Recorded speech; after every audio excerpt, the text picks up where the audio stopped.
Bonsoir à toutes, bonsoir à tous. Excusez-moi, pardonnez cette ambiance clair-obscur à la Rembrandt. Ça peut être beau, ça peut être moins, peu importe. Je fais ma capsule ce soir, le 6 décembre 2017, un jour triste pour les Français et les Européens, pour plusieurs raisons. Pour plusieurs raisons. Évidemment, le départ de Jean-Philippe Smet, qui nous a tous bouleversés. Jean-Philippe Smet, c'était Johnny Hallyday, qui est parti, comme de nombreux Français partent tous les jours, emportés par la maladie. C'est toujours un drame. Ce que je voulais dire à propos de Johnny, c'est que je l'ai toujours connu. Moi, je suis né en 63 et en 61, il était déjà sur les planches. Et donc toute ma vie, il m'a accompagné. En revanche, je n'ai pas aimé ce qu'il faisait. Mais j'ai toujours eu beaucoup de respect pour cet homme mais vraiment un respect artistique, un respect humain. Bien sûr, les vedettes commettent des erreurs, bien sûr, qui n'en commet pas. Mais la question n'est pas là. Johnny, c'était un peu quelqu'un de notre famille. Et il nous a accompagnés, on a chanté avec lui, on a été ému avec lui, on a été heureux pour lui. Le reste, je sais pas, je suis pas dans les arcanes du showbiz, ça m'intéresse pas. Tout ce que je sais, c'est que pendant près de 60 ans, 59 ans, cet homme est resté solide sur scène et amoureux de son public, et avec un public amoureux.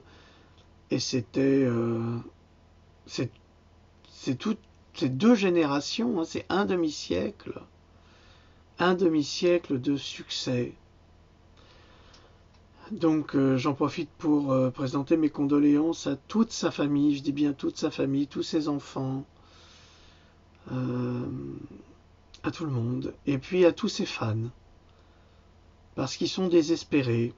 J'ai vu des hommes pleurer, j'ai vu des femmes pleurer, c'est bouleversant. Et puis, il y a le grand oublié, que je n'oublie pas bien sûr, en plus c'est le cousin de mon maître, Jean Gilles de Pélichy, c'est Jean d'Ormesson. Et Jean d'Ormesson, c'est un homme bouleversant aussi. C'est un homme bouleversant d'intelligence. C'est un homme bouleversant de culture. C'est un homme qui était brillant, qui a brillé toute sa vie, qui était un feu follet d'une imagination sans bornes et d'un amour de la littérature, de la philosophie, d'un amour de la vie tout simplement. Je voudrais vous lire une citation qu'a postée ma grande amie Pascalina, ma Pascalinette Cendré. Elle a posté cette citation et je sais qu'elle a sans doute pensé à moi parce elle sait mon amour de la littérature. Et je voulais vous le lire. Je ne vais pas vous chanter une chanson de Johnny, j'en connais aucune à part les débuts ou les fins ou quelques strophes, mais j'en connais aucune. J'ai le plus profond respect pour cet homme et tout autant pour Jean d'Ormesson. Et je présente également mes sincères condoléances à toute sa famille. Et je n'oublie pas, bien sûr, tous les gens qui ont perdu leur papa, leur maman, qui ont perdu leur enfant, aujourd'hui, comme ils les perdront demain et après-demain. Je ne les oublie pas. Je leur présente également mes condoléances sincères. Il n'y a pas une mort qui vaut plus qu'une autre. Chaque départ est un drame.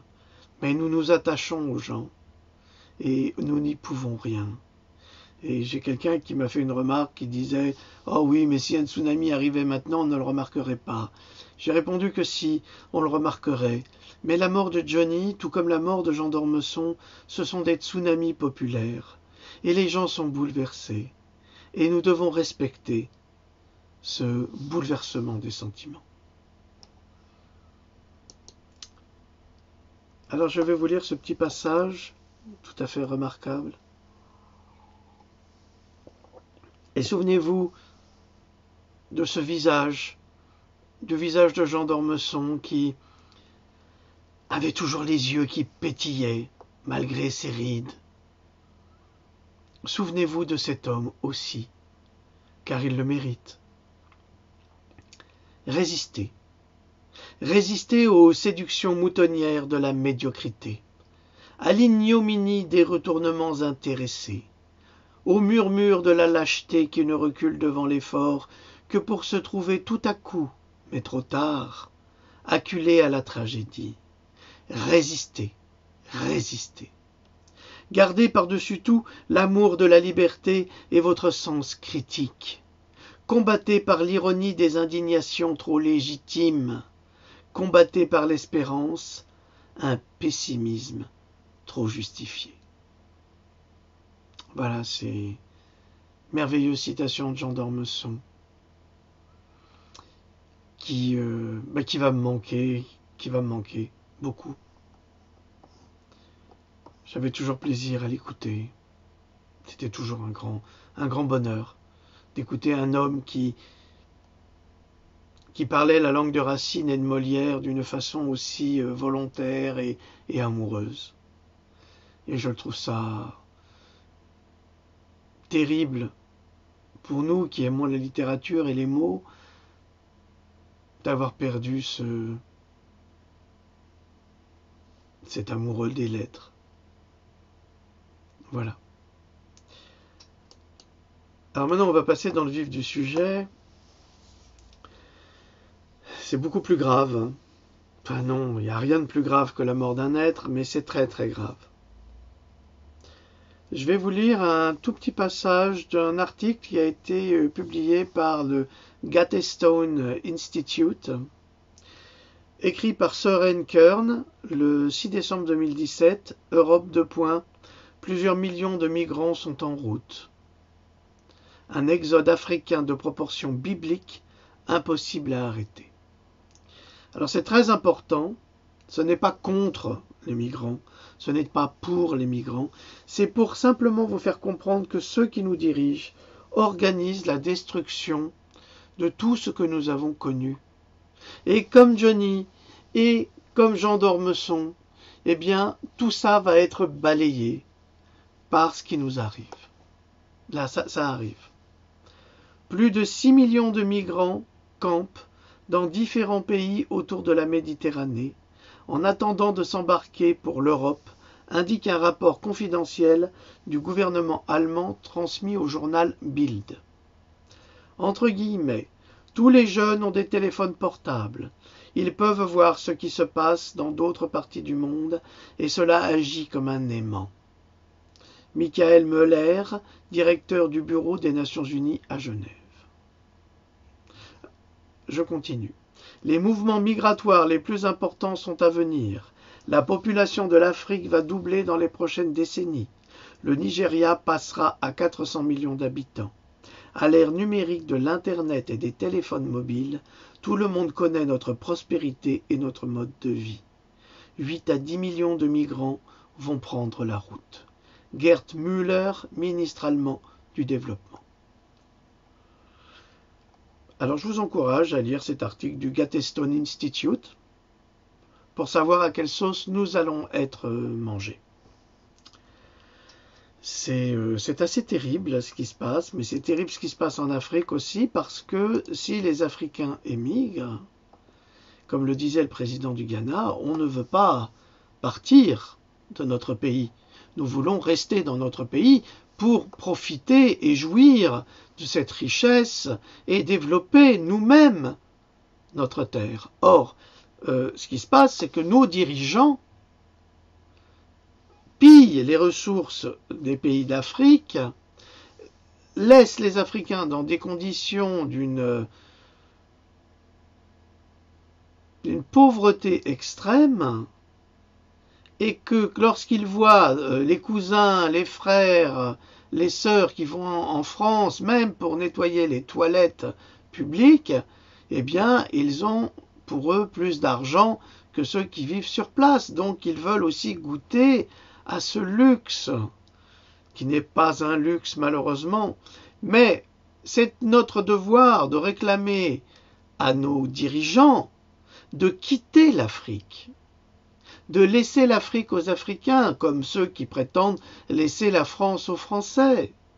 Eh bien, il faut demander la même chose pour permettre de contenir cette migration au cœur même de leur pays et permettre à ces pays de se développer pour qu'ils deviennent ces grandes puissances. Alors, paradoxalement, évidemment, le gouvernement américain met en place une politique d'extermination des Noirs, pas pour ceux qui émigrent, mais pour l'Afrique, de sorte de leur voler toutes leurs ressources. J'en parlerai peut-être, mais j'en ai déjà parlé, mais j'en parlerai certainement, je vais traduire l'article.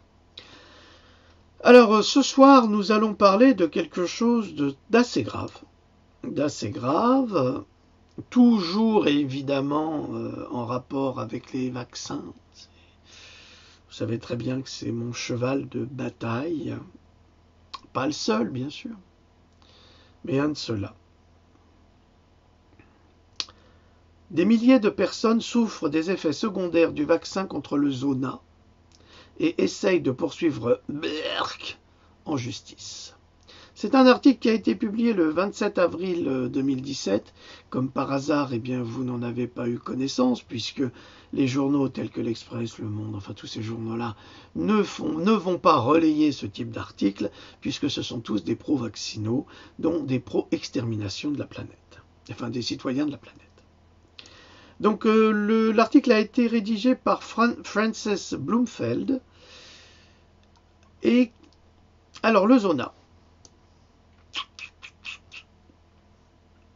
On va mettre les choses au point. Le zona, c'est une éruption, c'est comme une mini-rougeole, mais par plaque, qui survient à partir de la cinquantaine, la soixantaine. Mais en règle générale, on n'a pas de zona quand on n'est pas vacciné. C'est comme disaient les chercheurs de Merck dans les années 60, tous ceux qui ont été vaccinés contre la polio ont 90% de chances de développer un cancer 20 ans après. Et bien le zona, c'est un petit peu ça. Alors c'est ça qui est absolument sordide, c'est que ceux qui fabriquent les vaccins pour nous protéger soi-disant des maladies ou des épidémies, et qui créent en nous ces maladies, et qui créent pour la planète des épidémies, veulent nous soigner avec d'autres vaccins préventifs pour éviter éventuellement un zona que l'on va bien sûr développer. Et comment ils le savent? Comme ils nous ont vaccinés avant, évidemment, ils le savent que ça va arriver. Donc c'est pour vous montrer à quel point la perversité est grande. Donc le laboratoire Merck, en France, je crois que c'est Sanofi Pasteur, hein, parce que c'est les mêmes en fait, ça nous suffit, a créé un vaccin qui s'appelle le Zostavax. Vous avez pas entendu parler? Ben non. Toi non plus, Louloute? Non, je sais. Je travaille. Le Zostavax, c'est un vaccin pour les adultes dès 50 ans ou plus âgés qui aide à stimuler le système immunitaire contre le zona. Alors, nous savons très bien que pour stimuler le système immunitaire, il faut simplement le booster avec beaucoup de vitamine C, avec de la vitamine D3, mais pas trop, un petit peu quand même, hein, parce que le problème de la vitamine D3, c'est qu'elle est absorbée par les corps gras, alors que la vitamine C, elle se dilue dans tous les liquides. Donc elle ne va pas dans les corps gras. Et les corps gras sont les plus fragiles dans les organes. C'est les organes les plus fragiles. Donc il faut éviter d'en prendre trop. C'est pour ça qu'ils ont intégré dans les vaccins la nagalase pour empêcher le développement de la vitamine D3 qui va se mettre en fonction avec les macrophages pour lutter contre les cellules cancéreuses. Parce que les cellules cancéreuses, on en a tout le temps, et c'est notre système immunitaire qui, tout seul, va détruire le cancer quand il en a la possibilité, mais évidemment, quand on injecte dans le corps et dans le système immunitaire de la nagalase, eh bien, le corps ne se défend plus lui-même contre le cancer. C'est quelque chose, ça. Et c'est pour ça, et ça j'en parlerai dans la prochaine vidéo, c'est pour ça que maintenant on va revenir à une vieille technique des années 1920 où on utilisait les virus pour tuer d'autres virus. Maintenant ils inventent des vaccins pour tuer la myofasciite à macrophage en utilisant les virus de la tuberculose par exemple. C'est-à-dire que le virus de la tuberculose, pour exister, va détruire les virus qui ont contaminé les corps qui ont été atteints par la myofasciite à macrophage. Alors évidemment, ils vont transformer ce virus de sorte qu'il soit relativement inactif. Mais il va quand même vouloir trouver sa place. Ce qui ne nous dit pas les effets secondaires à long terme. C'est-à-dire que peut-être que dans 3, 4, 5, 10 ans, peut-être, eh bien, le sujet développera une tuberculose rarissime qui va l'achever immédiatement. Donc c'est très pervers encore, comme d'habitude, leur système. Donc, en revanche, le Zostavax ne peut pas être utilisé pour traiter le zona ou la douleur nerveuse qui découle du zona une fois que vous l'avez développé. Donc, à nouveau, il joue sur la peur. C'est-à-dire que pour éviter d'avoir un zona, il faut vous faire vacciner. Ok. Mais si vous ne vous faites pas vacciner et si vous développez un zona, eh ben votre vaccin, il est plus utile. Il ne sert plus à rien. Moralité, vous devez l'utiliser pour éviter que ça vous arrive. Mais quand on constate toutes ces maladies qu'on devait éviter d'avoir avec les vaccins, comme la rougeole, la rubéole, les oreillons, ou n'importe lequel, vaccin comme le vaccin contre la polio, qui va contaminer 350 000 jeunes filles en Afrique, ben, c'est pas par hasard. Donc, vous comprenez, où est l'utilité en fait? Si ce n'est, mieux vaut prévenir que guérir, mais pas avec les vaccins en tous les cas. Alors, ce qui a été censé être un remède pour le zona a amené les pires complications. Et évidemment, c'est un vaccin. Un vaccin n'est pas anodin. Des milliers de victimes ont essayé d'intenter des procès contre le laboratoire pharmaceutique américain Merck & Company pour des problèmes associés à leur vaccin Zostavax. On dirait le nom d'un méchant dans un mauvais film de science-fiction des années 80. Dans un entretien avec Trofire.com, Troy Book, avocat associé du cabinet juridique Levin Papantonio, a déclaré que les effets secondaires du vaccin contre le zona étaient les suivants: développement de la méningite, super, développement de l'encéphalite, développement de l'infarctus, développement de la paralysie et nombre de pathologies. Donc, vous vous faites vacciner pour ne pas attraper un zona, mais vous allez développer une méningite, et vous allez contaminer évidemment tout votre entourage, donc épidémie de méningite. Vous allez développer une encéphalite, alors ça c'est rien que pour vous, c'est votre cerveau qui va exploser, et vous allez en crever. Vous allez développer un infarctus, des infarctus, donc c'est les maladies du cœur. Depuis qu'on vaccine les gens, il y a énormément de maladies du cœur. Ensuite, vous allez développer des paralysies, comme ça, hein, ou la moitié du visage, ou peu importe. Et nombre d'autres pathologies. Alors, c'est quand même formidable, ces vaccins qui sont là pour éviter que vous attrapiez une maladie et qui vous en donnent plein d'autres. Selon l'avocat Book, ces effets secondaires sont tous caractéristiques du zona et avec le vaccin qui contient des virus vivants, il n'est pas étonnant que le Zostavax ait causé autant de problèmes chez les patients vaccinés. Le Zostavax a été approuvé par les centres de prévention et de contrôle des maladies, soit le CDC, déclare Book. Comme d'habitude, tous les vaccins les plus empoisonnants, les plus toxiques sont autorisés et validés par le CDC aux États-Unis et en France par le ministère de la Santé. Merci Madame Buzine, je te remercie beaucoup. Oui, tu as raison, c'est bien elle qui accepte de vouloir nous faire vacciner de force. Surtout nos enfants, il faut les tuer tout de suite. Le CDC a depuis recommandé que seules les personnes âgées de 60 ans devaient prendre le vaccin. Formidable. Avant, c'était 50 ans, ils ont reculé de 10 ans, comme ça ils vont se dire que si les gens crèvent à partir de 60 ans après le vaccin, on ne va pas s'étonner, on va dire oui, 60 ans, ils ont bien vécu, c'est normal qu'ils crèvent. Mais 50 ans, c'est un peu trop tôt. Alors maintenant, on le met à 60. Vous voyez un peu la perversité? C'est vraiment des pervers polymorphes, ces gens-là. Le Food and Drug Administration, soit le FDA d'autre part, a approuvé le Zostavax pour les personnes âgées de 50 ans. Expose de freethoughtproject.com. Le CDC a averti que les personnes se trouvant dans la tranche 50-59 ans, tout de même, peuvent perdre les avantages présumés de la protection de ce vaccin à la soixantaine. Ah oui, c'est-à-dire que s'ils sont vaccinés à 50 ans, arrivés à la soixantaine, les effets du vaccin vont s'atténuer. Donc quel est l'intérêt? Il n'y en a pas, mais pour eux, il y en a. Il est là l'intérêt. Les chouchoutes à la popoche. Entre guillemets, disons que vous avez 55 ans. Le vaccin peut rester dans votre système avant que vous ayez atteint les 60 ans. Mais vous êtes en réalité une personne à risque qui pourra développer un zona dès votre 60e année. Il y a une horloge dans le vaccin. Il va fonctionner de 50 à 60 ans, et après, tu l'as dans le cul, tu vas attraper un zona. C'est comme ça que ça fonctionne. C'est comme ça qu'ils expliquent les choses. Mais c'est complètement illogique, c'est vraiment du scientisme. Ils disent tout et n'importe quoi.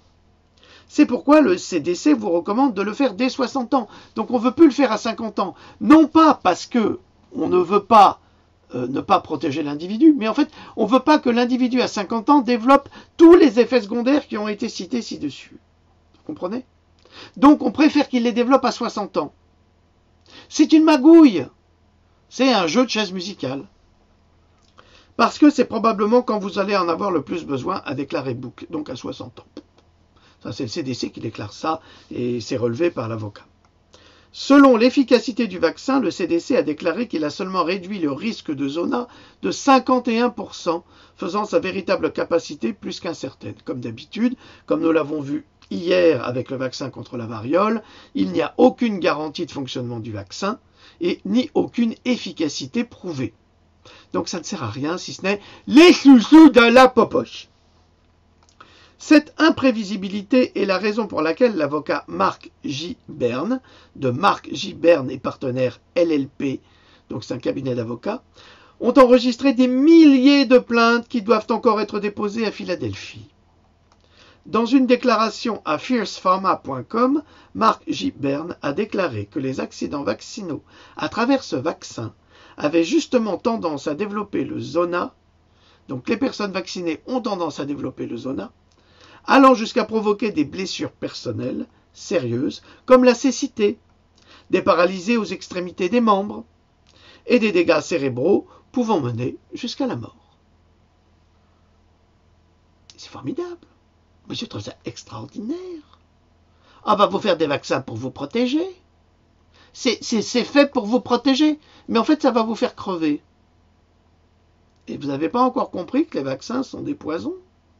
Parce que là, toutes les preuves sont là, hein. Toutes les preuves statistiques sont là.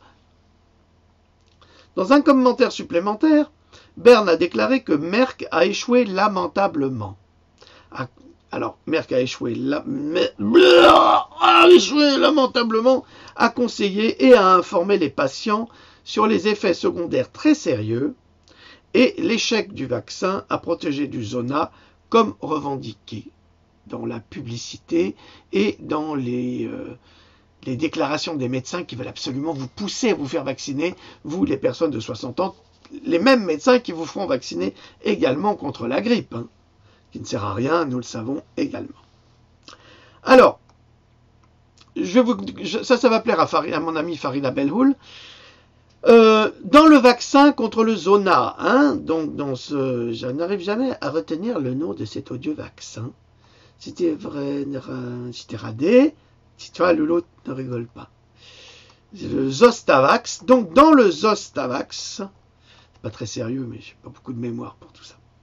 Dans le Zostavax, le vaccin contre le zona, eh bien, la composition, c'est qu'il est fait avec de la gélatine de porc. Alors, pour nos amis juifs et musulmans, c'est du halouf, hein, donc c'est interdit. Du glutamate monosodique, alors ça c'est un toxique terrible qui vous rend stérile et puis qui provoque le cancer, et des composants résiduels d'ADN humain de fœtus avortés. Ben, c'est la belle bûche de Noël ça, hein? Ah, on va lui faire une belle bûche de Noël avec de la gélatine de porc, du glutamate monosodique, des composants résiduels d'ADN de fœtus humains avortés. Cannibale! Voilà, on devient cannibale malgré nous. Je vous signale qu'on vaccinait contre la variole il y a 3000 ans avant Jésus-Christ en Inde, mais simplement avec le pu. Hein. Ils n'avaient pas besoin de rajouter toutes ces merdes. Mais ça, on ne vous le dit pas. Mais moi, je vous le dis. L'avocat Bern a déclaré que son cabinet avait examiné les conséquences du vaccin depuis un certain temps déjà, et que le litige a des mérites, et donc peut être soutenu en justice. L'avocat a également exprimé sa conviction que les affaires devraient être regroupées pour établir un statut de délit massif. Un autre avocat, Michael Katz, s'accorde avec celui-ci. En réponse aux juristes, un porte-parole de Merck a déclaré que rien n'est plus important pour Merck que la sécurité de nos médicaments et vaccins.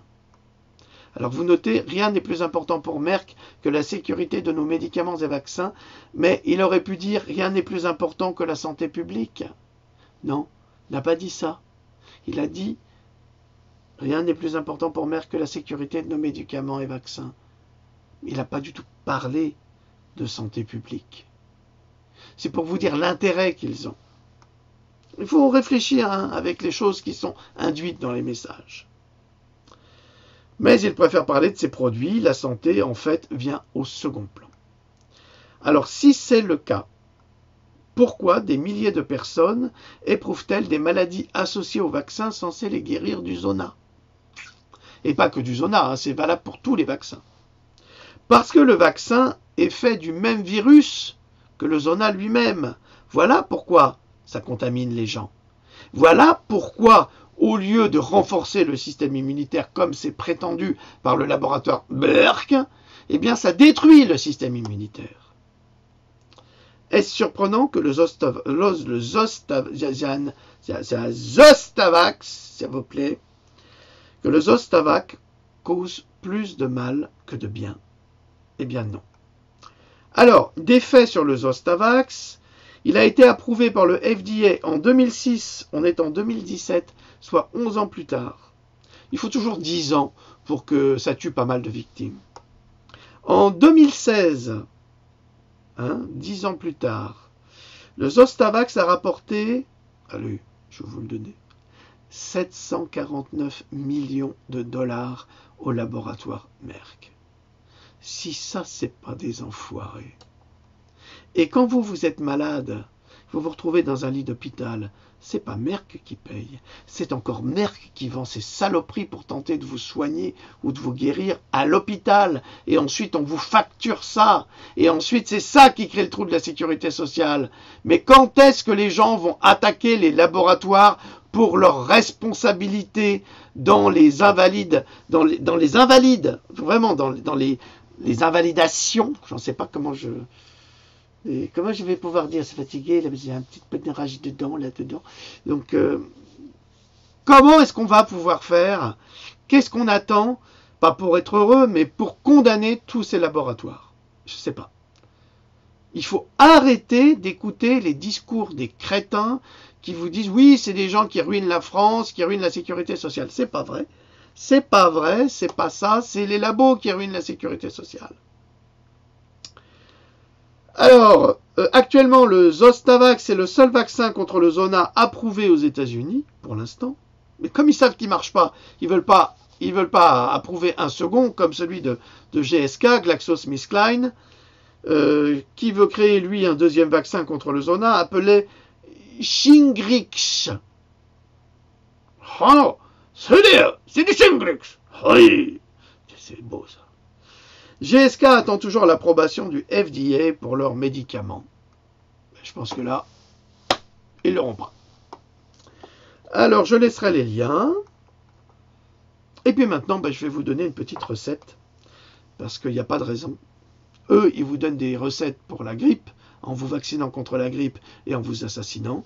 Et moi, je vais vous donner une recette naturelle. Pour combattre les états grippaux, les rhumes.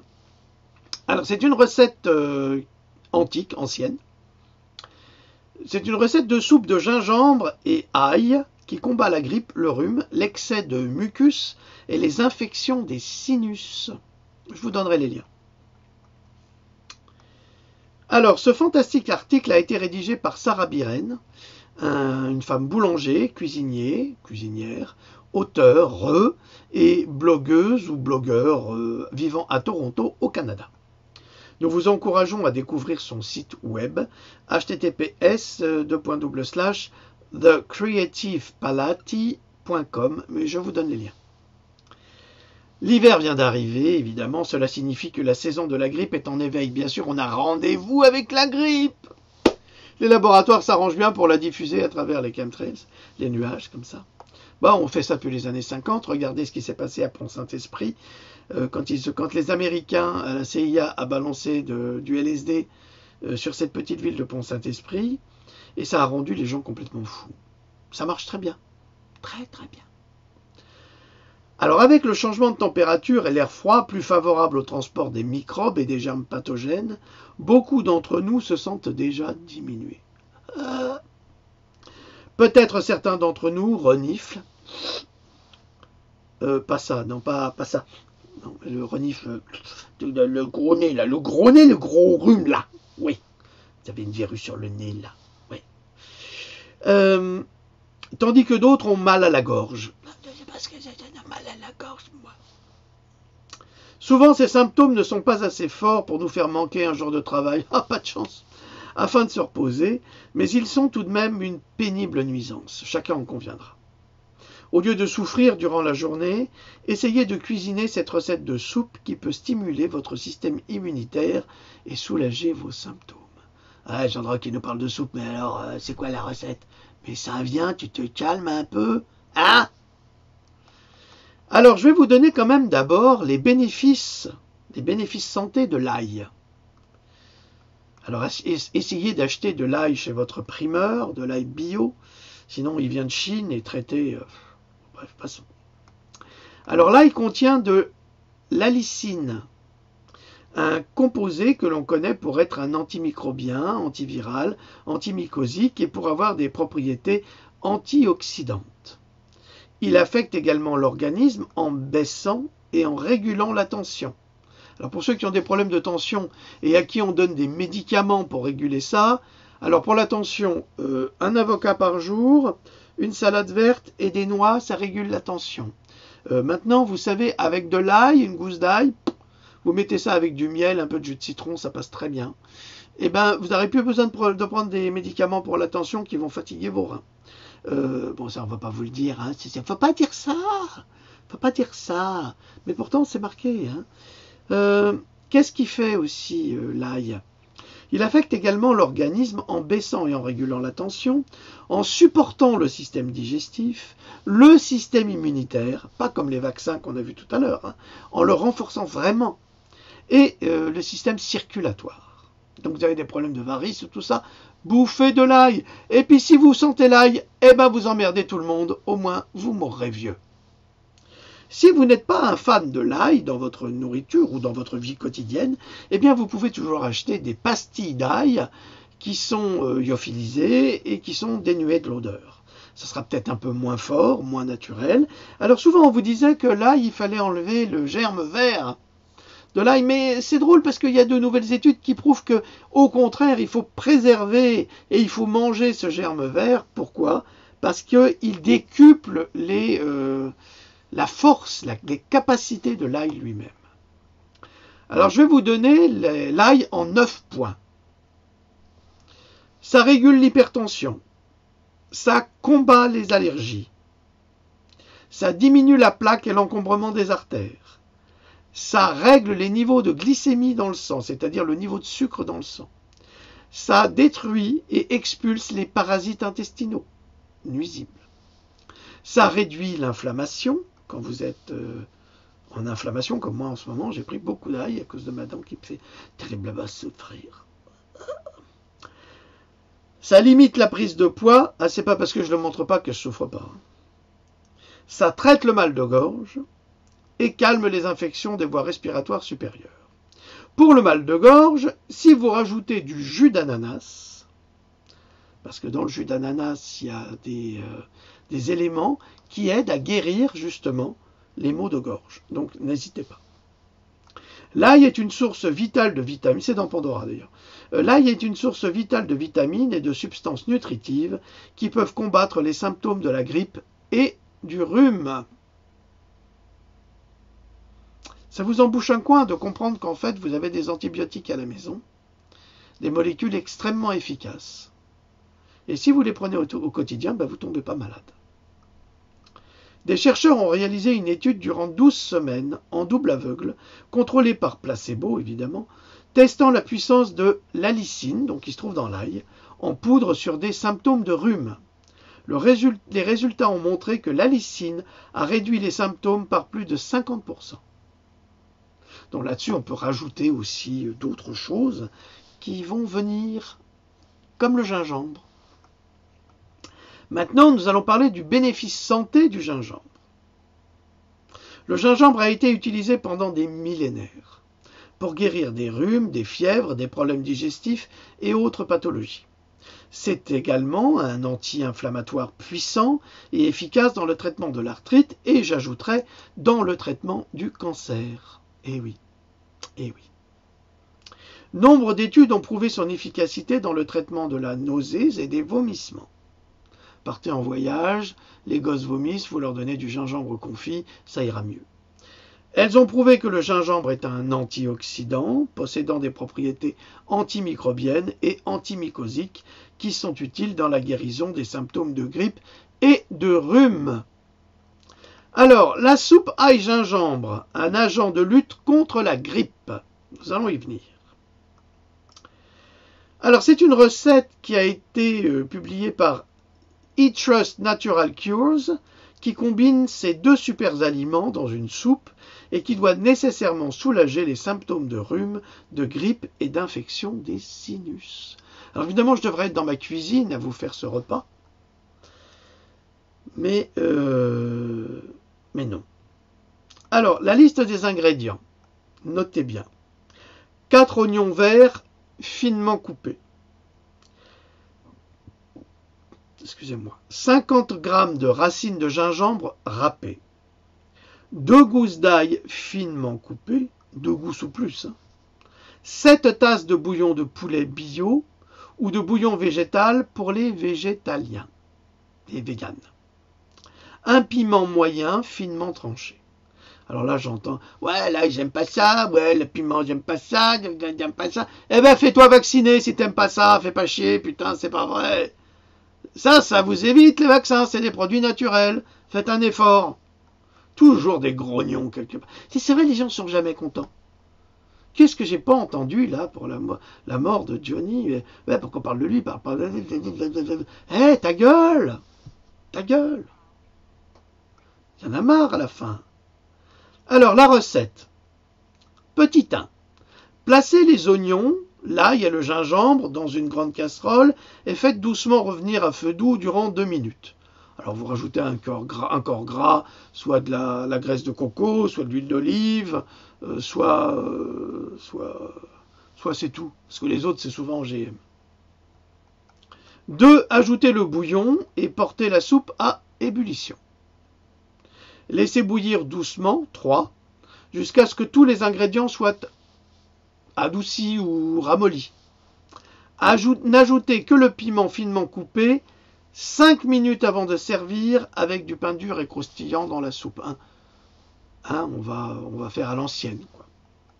Alors en variation, vous pouvez, si vous n'êtes pas un fan des repas épicés, ce que je peux bien comprendre, mais vous laissez quand même le gingembre, c'est quand même essentiel, remplacer le piment rouge par de la cannelle. La cannelle qui est également une épice absolument miracle qui soigne d'Alzheimer. J'y reviendrai, vous verrez, en partie. C'est pour ça qu'ils veulent l'interdire. Ils veulent interdire la cannelle, comme si elle était toxique. Au contraire, elle soigne nombre de pathologies. Alors, pour une soupe plus chaleureuse, ajoutez des carottes, de la courge, du potiron, des pommes de terre. Faites-les bouillir et ensuite passez la soupe au mixeur. Comme ça, vous aurez un velouté. Si vous souhaitez transformer cette soupe en un repas complet, ajoutez des champignons coupés, du brocoli, les brocolis, ça vous plaît, excusez-moi. Du brocoli coupé. Dis-toi, Louloute, elle rigole. Du brocoli coupé et des côtelettes de poulet bio. Évidemment, pour les véganes, les options végétariennes, vous pourrez ajouter des haricots blancs ou des haricots verts au lieu du poulet. Parce que, ou des lentilles si vous le souhaitez, parce que 100 grammes de lentilles, c'est 100 grammes de steak haché. C'est pareil au niveau des protéines. Donc, quand on nous raconte qu'on a besoin de protéines animales, oui et non. Hein, puisque, bon, évidemment, tout le monde ne supporte pas les lentilles. Pour cela, renseignez-vous auprès des études du docteur Peter G. d'Adamo, le régime par groupe sanguin, qui va vous permettre de comprendre pourquoi il y a des choses que vous pouvez supporter ou pas, parce que votre groupe sanguin possède une structure enzymatique qui vous permet de digérer tel ou tels aliments et pas d'autres. Voilà. Alors, vous ajoutez des haricots au lieu du poulet, vous pouvez ajouter un peu de riz sauvage ou du quinoa dans des bols individuels. Il ne faut pas les cuire ensemble, parce que sinon ça va être dégueulasse. Et vous avez un repas facile pour lutter efficacement contre la grippe et le rhume. Et puis si vous mangez ça 3 fois par semaine, eh ben, vous ne serez pas malade cet hiver. Voilà. Eh ben, on a fait une vidéo assez courte aujourd'hui. Je suis pas très en forme, donc je sais pas dans quel état je serai demain, donc c'est pas certain que j'en fasse une autre.